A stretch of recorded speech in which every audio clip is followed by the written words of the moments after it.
Bonjour à tous, bienvenue dans cette nouvelle vidéo. Je suis avec Thomas. Salut Thomas, tu vas bien? Très bien, et toi, merci Clément de l'invitation, comme d'habitude, sur la Royal Oak. C'est vrai, parce que il y a de cela 9 mois, pour ceux qui ont suivi justement les vidéos, j'avais invité Thomas et justement Chronex nous avait mis de nouveau à disposition quelques modèles de Royal Oak et on avait eu une discussion Très intéressante sur différents modèles, si je me souviens bien, une Dual Time, une 15300 et une Kasparov, donc 339 mm, qui sont arrêtés depuis un bon bout de temps désormais. Tout à fait. Et le moment où on a tourné cette vidéo et maintenant, le marché a énormément évolué, que ce soit sur les nouveaux modèles ou même les anciens. Et justement, on va en parler dans cette vidéo. On va aussi parler des nouveautés Audemars et surtout présenter ce petit bijou que nous a mis à disposition Chronex. Et déjà, dans un premier temps, toi, qu'est-ce que tu penses de la manufacture Audemars Piguet et de la Royal Oak? Alors, tu demandes aujourd'hui à quelqu'un qui est passionné. Donc, moi, je suis arrivé dans l'horlogerie avec la Royal Oak. J'ai toujours été intéressé par le design de cette montre qu'avait mis en place Gérald Gentin en 1972 au Salon de Bâle. Donc, c'est un design très particulier, c'est une montre très très belle. Donc aujourd'hui, je peux que recommander cette montre. Voilà, c'est quelque chose d'atypique, qui est de moins en moins effectivement avec l'essor de sa connaissance et puis finalement tout l'engouement qu'il y a autour de celle-ci ces dernières années et puis même plus ces derniers mois. Mais voilà, c'est une montre iconique. Ça c'est vrai, ça, pour le coup c'est l'icône d'Audemars Piguet, mais c'est celle qui je pense tire la manufacture un peu vers le haut. En plus, cette année, c'est une année spéciale, c'est le 50e anniversaire. Tout à fait. Donc on a vu des nouveaux modèles de Royal Oak qui sont sortis avec différentes variantes. Bon, rien de changement notable, enfin pas de changement notable. On a le nouveau calibre quand même, dont on parlera sûrement, mais de la Royal Oak sur les différents modèles, que ce soit le 39 avec la 16202 et puis les 41 mm, une nouvelle réserve de marche, etc. Donc il y a quand même une innovation, il y a eu beaucoup de recherches derrière, c'est quelque chose d'intéressant pour la manufacture. Être dans un continuel, être continuellement dans un renouveau, c'est quelque chose d'important. Néanmoins, pas énormément de nouveautés en termes effectivement de montres.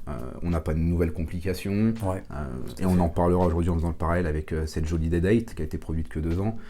Audemars Piguet continue à surfer sur la Royal Oak avec des nouveaux calibres, des nouveaux cadrans, mais pas de nouvelles complications. Voilà. Tout à fait. Et pas de nouvelles tailles non plus, puisqu'on a toujours du 38, un 39 sur la 16202 et des 41 mm. Tout à fait.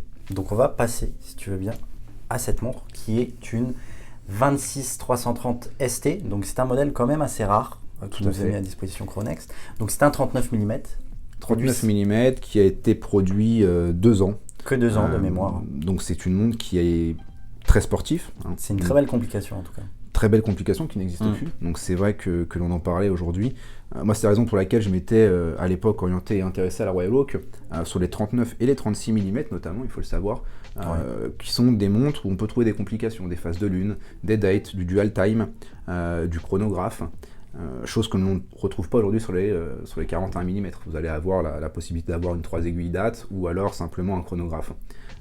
Et sur les 39, et là seulement la jumbo. Donc c'est quelque chose qui est un peu en tout cas problématique en tant qu'amoureux d'horlogerie et en tant qu'amoureux des calibres et des complications. C'est dommage que la manufacture ne retourne pas sur ce type de pièce horlogère. Ici on trouve effectivement une pièce de 39 mm qui fait 10,3 mm d'épaisseur, donc on reste quand même sur des standards assez fins comparé à ce qui se fait maintenant. Pour rappel, la jumbo, la nouvelle, fait 8 mm, les anciennes faisaient 8,1 ou 8,2 mm, donc une petite différence de 2 mm, mais parce qu'on a une complication différente.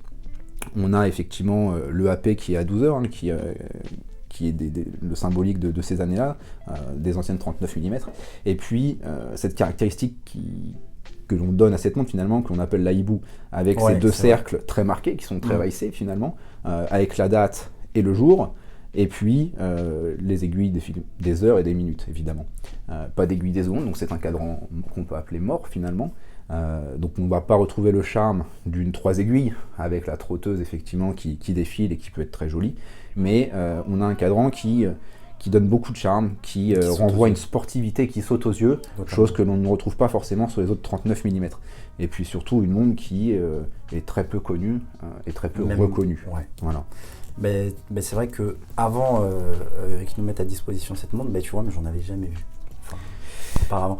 Mais c'est ça, mais comme tu le disais, mais comme elle a été produite que seulement 2 ans, donc c'est quand même une pièce assez rare. On parle ici de 500, 600, voire 700 exemplaires sur 2 ans. La réalité de pourquoi est-ce qu'elle a été produite que 2 ans, est-ce que c'est parce qu'elle n'a pas marché ou est-ce que c'était un souhait d'Audemars?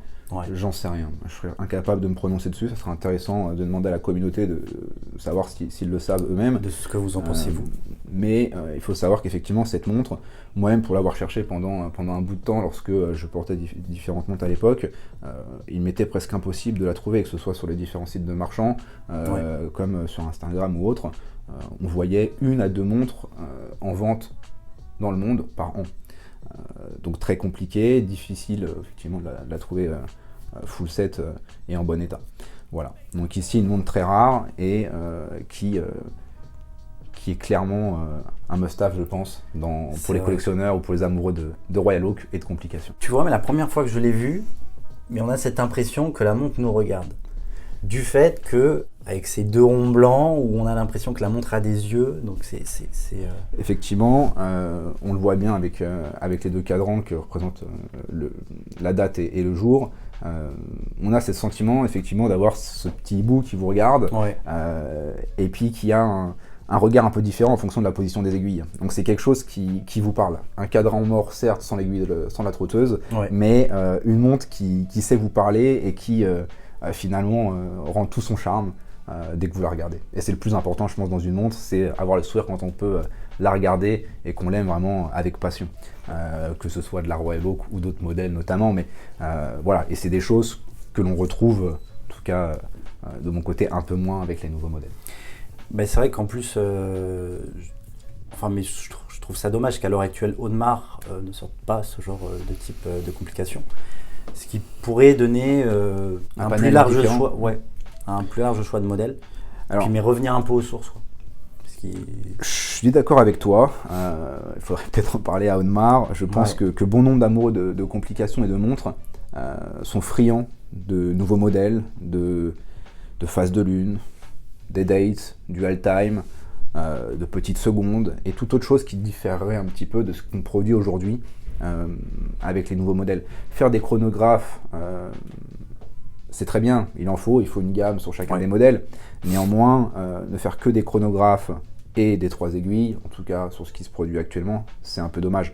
Aujourd'hui, chez Audemars, la plus grande complication, et ils continuent de la faire, et heureusement, c'est le quantum perpétuel. Et bon, il y a effectivement le tourbillon, etc. Mais on a peu ou prou, en tout cas, ces complications qu'il y avait à l'époque. La phase de lune, aujourd'hui chez Audemars, à part sur le QP, on ne la retrouve plus. On l'avait sur les 36 mm à l'époque où c'était une D-Date phase de lune. La D-Date était aussi sur les 36 mm, à savoir, puisque c'est quelque chose, c'est une très belle montre aussi en cadran blanc notamment. Donc 36, 39 mm Audemars, ancienne montre avec des complications. Et dernièrement, on a de la complication que sur les gros modèles en 41 mm et sur ce qu'il y a en dessous dans les gammes, que du chronographe ou du 3 aiguilles. Donc, c'est un peu dommage. Et une dernière chose, je pense qu'il faut vraiment différencier dans l'horlogerie le calibre de la boîte. On a aujourd'hui des fois cette problématique quand il y a des nouveaux modèles qui sortent, on parle de pas de nouveauté, simplement une évolution du calibre. Mais aujourd'hui, ce sont des pièces iconiques dont on parle sur toutes les grandes maisons horlogères. Donc quel intérêt d'aller modifier ou renouveler finalement le design d'une montre qui marche et qui représente vraiment l'ADN d'une maison? Je suis pas sûr qu'il y en ait un. Alors que la partie calibre, qui est vraiment le cœur, le moteur de la montre, montre tout l'intérêt de l'horlogerie, montre la recherche, l'ingénierie qui est derrière. Et c'est ce qui me plaît, moi particulièrement, c'est d'aller chercher ces finesses, ces différents matériaux.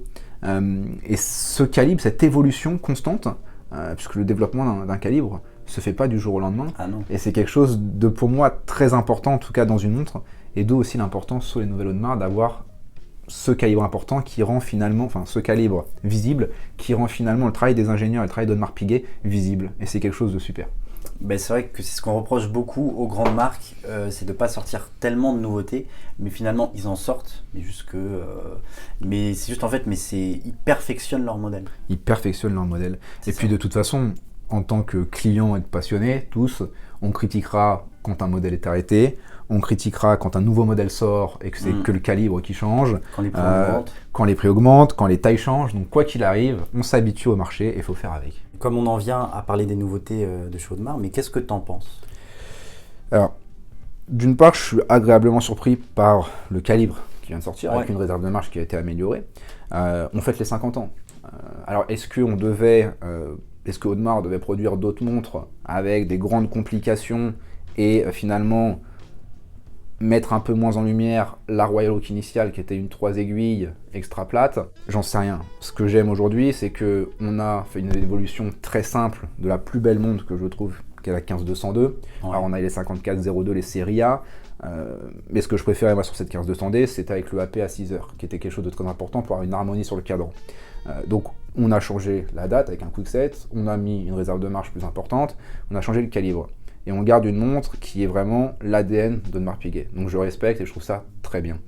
Et en plus de ça, on arrive à affiner la montre en lui enlevant 0,1 mm. C'est quelque chose qui est, mine de rien, en tant qu'extra plate, ne se voit pas forcément à l'œil nu, mais peut se ressentir au porté, sous les vestes, etc. Et c'est quelque chose qui, je pense, est très bien. Pour ce qui est des chronographes, je mets une réserve dessus. Le calibre est très joli. J'adore le fait que le fond soit apparent, c'est quelque chose que l'on ne voyait pas forcément sur les anciens modèles, sauf certaines éditions Kasparov limitées, peut-être les Dubai éditions, etc., où on avait le mécanisme apparent, mais sinon, ce qui n'est pas produit sur tous les anciens chronographes. Donc, mécanisme apparent, mais par contre, une montre qui passe, je crois, à 12 ou 11,4 mm d'épaisseur, donc plus que les anciennes Kaspa, et continue à grossir, à aller sur... pour ce que j'appelle moi de l'ostentatoire, qui passe moins sous les poignets, qui est un peu plus visible. Déjà que les Kasparov, qui étaient en 39 mm de diamètre et 11 mm d'épaisseur, étaient déjà une pièce très brute. On voyait beaucoup d'acier, des arêtes très saillantes, beaucoup de reflets. Avec la nouvelle, qui est très jolie certes, avec les différents cadrans, mais bien trop épaisse à mon goût. Voilà. Donc c'est une montre, en tout cas en 41, que j'aurais... un peu de mal, je pense, à porter, mais de par la taille de mon poignet, 17 cm et demi, mais qui reste quand même une très belle pièce pour les personnes qui n'ont pas encore eu l'opportunité d'avoir une Royal Oak. Ça reste une ADN Genta, ça reste la Royal Oak dans sa splendeur et par excellence. Donc je recommande cette montre évidemment. Maintenant... les goûts et les couleurs, vous savez, c'est quelque chose de compliqué. Le diamètre ne freine finalement que très peu les gens, puisque la 41 mm, on a pu le voir sur la 15500, a explosé ces derniers mois et cette dernière année. Complètement, on a vu justement que les cotes se sont envolées. Mais est-ce que tu penses que les nouveautés de chez Audemars, enfin, mais comme on est en 2022 et que c'est les 50 ans, tu penses qu'ils vont produire seulement ces éditions pendant 1 an? Alors, parce qu'on a vu justement sur la masse oscillante le fameux 50 hier. Je pense que c'est une très bonne question. Moi, ce que j'en vois, c'est qu'effectivement, ces modèles-là vont continuer d'être produits, mais potentiellement avec une masse oscillante différente pour les années futures. Je pense que la masse oscillante siglée 50 ne sera faite que cette année. Que cette année. Ce qui montre une pertinence de fêter la Royal Oak et de fêter avec cette masse. D'ailleurs, cette masse oscillante n'a pas forcément été appréciée de tous les collectionneurs et de tous les passionnés de la Royal Oak. Beaucoup préféraient les anciens sur les 15202 et autres modèles qu'on peut retrouver sur la 15300, plus jolis. Donc peut-être que cette masse va évoluer, c'est ce que je pense, après 2022. Voilà. Et pour ce qui est des modèles, je m'attends et j'espère en tout cas que certains autres modèles vont arriver cette année, peut-être des modifications de cadran notamment, en édition limitée, peut-être édition boutique, sûrement édition boutique d'ailleurs, qui arriveront en tout cas cette année, peut-être d'ici avant la fin de l'année 2022 en tout cas. J'espère, mais bon après le plus dur pour se procurer les nouvelles pièces, c'est d'avoir la chance de s'en procurer, encore une fois. Parce qu'on sait, parce qu'on sait comment a évolué le marché depuis la dernière fois qu'on a enregistré notre précédente vidéo, que le marché a énormément évolué.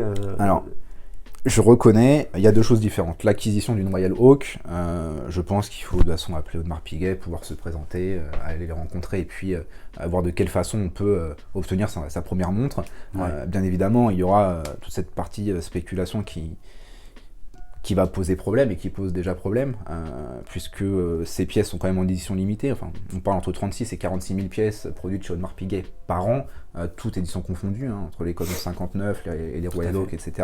Donc ça fait très peu de pièces sur le marché. Très peu de pièces sur le marché. Il faut quand même avoir une certaine connaissance, un certain amour pour cette montre, et puis être patient pour pouvoir l'obtenir.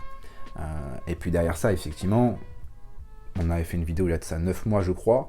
où on parlait déjà de différentes Royal Oak que Chronext nous avait mis à disposition. Vintage. Qui étaient des vintage aussi, des 39. On avait parlé rapidement de prix dedans, je crois. Elles étaient à l'époque cotées entre 20 et 30 000 chacune. Aujourd'hui, on voit sur le marché qu'elles ont déjà plus que doublé.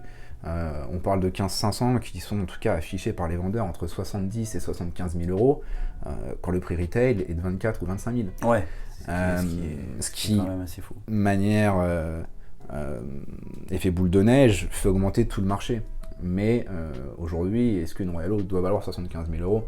Je ne le pense pas. Je ne le pense Maintenant, pas. le marché fait est-ce qu'il est, et effectivement, ça va être d'autant plus dur d'obtenir sa première Royal Oak, puisque les différents vendeurs vont essayer de freiner cette spéculation, et donc forcément de limiter les clients et de regarder l'historique qu'il y a, et puis le réseau qu'il peut y avoir derrière. Voilà.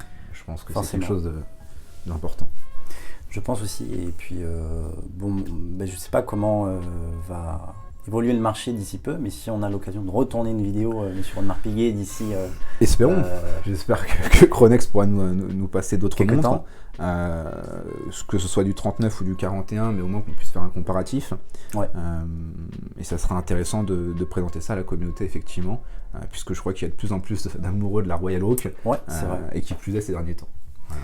C'est vrai. Effectivement, je pense, Clément, qu'on peut parler d'une différenciation entre les nouveaux modèles et les anciens aussi sur le calibre, qui est la réserve de marche, qui est quelque chose d'important aujourd'hui. Les gens ont, en tout cas, collectionneurs de plus en plus de montres, quel que soit le prix, en passant des tout petites marques aux grandes marques. Et il y a toujours cette problématique, finalement, que l'on voit de remonter sa montre. Tout à fait. Puisque on ne l'apporte pas forcément tout le temps. Avoir un remontoir à montre chez soi, c'est intéressant, mais ça peut être ostentatoire, et puis ça peut prendre de la place et faire du bruit. Donc la réserve de marche qui a augmenté, qui passe, là sur le modèle que nous avons ici, je crois que c'est 48 heures ou 60 heures, et sur les nouvelles, bien plus. Donc c'est quelque chose qui vous permet quand même de ne pas la porter 2 ou 3 jours, et de la retrouver en bonne et due forme à l'heure, sans avoir à la remonter et à vous embêter. Donc c'est aussi un point important sur les nouveautés.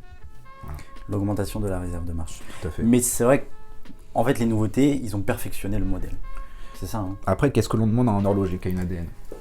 De perfectionner ces modèles. Voilà. Est-ce que perfectionner ces modèles, c'est retoucher le modèle? Ou est-ce que c'est modifier le calibre dans un premier temps et puis aller ensuite proposer des surcouches pour peut-être, espérons-le, avoir des nouvelles complications? Merci Thomas, en tout cas c'était cool merci Clément de t'avoir et d'avoir cette discussion.